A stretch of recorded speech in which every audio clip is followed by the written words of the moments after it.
I will say straight away that I'm going to be 100% biased with this, since Tim Burton's Sweeney Todd changed my life, made me who I am. It's my all-time favourite film.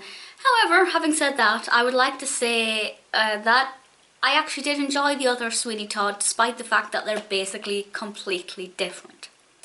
I fell in love with the 2007 Sweeney Todd back in 2011, which is a scary thought. That was quite a long time ago now.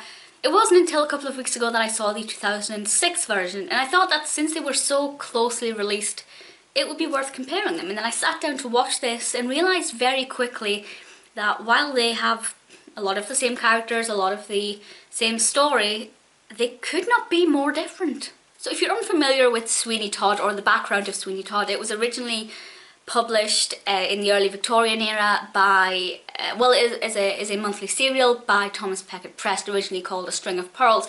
It's about a barber who slits people's throats, and then the meat from those dead bodies goes into Mrs. Lovett's pies. It's a well-known story. I wrote an essay about it when I was at university, the novelisation version, and I think it is such a thrilling gothic tale, but over the years it's been known more for the musical element, and the story kind of has different versions, as we will see with both of these, but the Tim Burton version is probably the most known one, with musical and Sweeney Todd arriving back in London and then finding a kinship with Mrs. Lovett, who is obviously completely smitten with him, and she's a bit obsessed with him, and then we find out things about Todd's past and who he used to be under the guise of Benjamin Barker, or rather now who he is under the guise of Sweeney Todd, formerly known as Benjamin Barker, and then he goes on a quest to get back his daughter, who is kind of being almost molested, considering she's 15,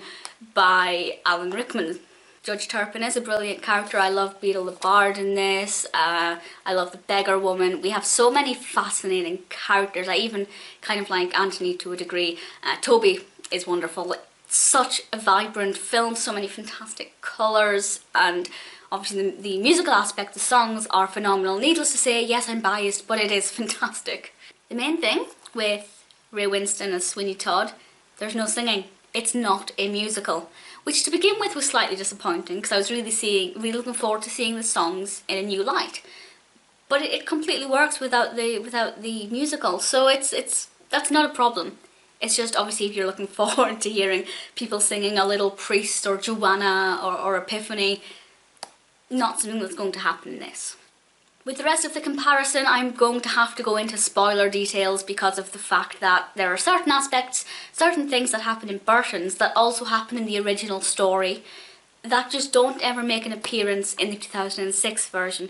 And I will say, first of all, this is a Hollywood film directed by Tim Burton. This is a straight-to-TV movie, so straight away we're working with budget issues, but I never ever felt that, while it's obviously not as cinematographic, I never felt that the 2006 version was a budget production. So the differences with the narrative first of all, and then I'll talk about the character differences.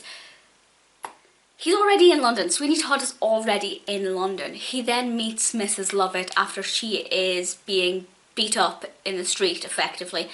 And for a while, it's completely the opposite. Mrs. Lovett is not pursuing Sweeney Todd. Sweeney Todd finds himself quite smitten with Mrs. Lovett. Completely the opposite of what we have in the 2007 story and also in the novelisation.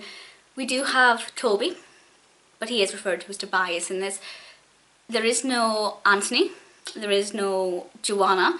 There's no mention of Lucy. There's no Judge Turpin. Completely different. It is all about Sweeney Todd and Mrs. Lovett. We don't have this backstory for Todd where he had to leave his wife and his daughter was kidnapped by Judge Turpin and now he has to rescue her, and then Anthony spoils everything. None of that exists in this. David Bradley plays Todd's father, and that gives it a bit of an interesting dimension because that's obviously not something that's in Burton's or in the musical. So it's an interesting way to see how Todd became who he was, and I won't completely spoil that, but it's a nice backstory that just makes you look at Todd's character in a slightly different way. And the endings of both, I won't spoil the endings, but I think this one was more of a surprise ending. Certainly the first time I watched it, I didn't expect it. This one I could see it coming, but something happens, you know, literally the last few frames that it's so in your face. They really kind of took a brave move with that, but it works really well. When Johnny Depp plays him absolutely marvellously. Obviously he has that striking black and white hair. He looks stunning, but he does look very Hollywood. Ray Winston's Sweeney Todd is a lot more earthy, a lot more realistic, certainly for the era, for the time period. And that kind of gives it a more realistic feel. It makes it feel like it could have happened. Oh, Mrs. Lovett. Now, I will be honest, HBC's Lovett was the first character in this that I fell in love with. Nobody could be better than her for me. She is batshit, she is amazing, she has the best costumes, but again, it's very Hollywood. 2006 Mrs. Lovett is more realistic. There's a point where she's very ill and, you know, they unbeautify her, whereas HBC, even when she's down and out, she still looks absolutely phenomenal.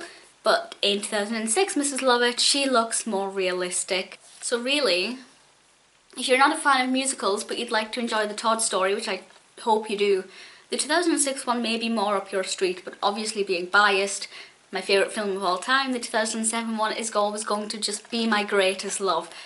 Very different in terms of budget, in terms of audience, in terms of approach. Characters different, the narrative's completely just not the same, other than people get their throats slit and there are pies. That's basically it. But I love them both for very different reasons. Definitely recommend them both, but at the end of the day, Burton is king and I love Mrs. Lovett.